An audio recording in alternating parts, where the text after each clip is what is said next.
السلام عليكم.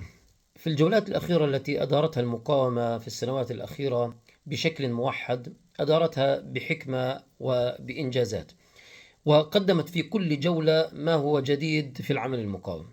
في العام 2021 كانت جولة سيف القدس التي أعلنت فيها المقاومة عن مصطلح وحدة الساحات، فكان هذا المصطلح جديد على العمل الفلسطيني المقاوم، وبدأ يفرض نفسه شيئا فشيئا. في هذه الجولة استطاعت المقاومة أن تنتصر للقدس وأن تحقق الإنجازات وأن توحد الساحات خلف القدس.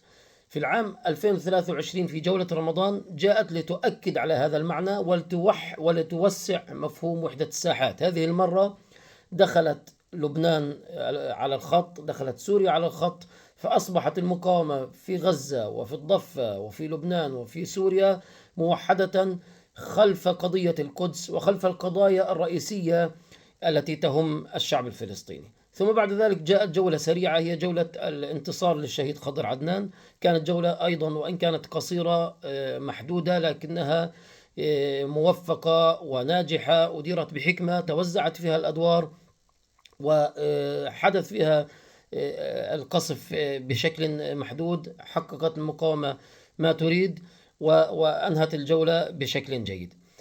في هذه الجولة بالذات بدأنا نستمع لمصطلح تحدثت عنه المقاومة، ولعل كتائب القسام تحدثت عنه بشكل خاص، هو أنها في الطريق إلى جعل سماء غزة نظيفة من الطيران الإسرائيلي، وأن هذا المفهوم سيتوسع شيئا فشيئا.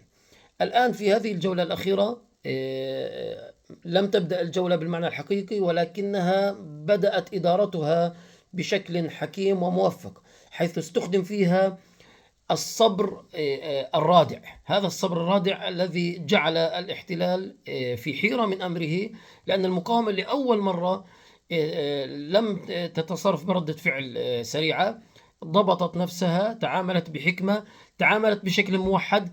لم يشذ عن هذا الموقف أحد، الكل وقف خلف غرفة العمليات المشتركة، لم يرد أحد بأي صاروخ.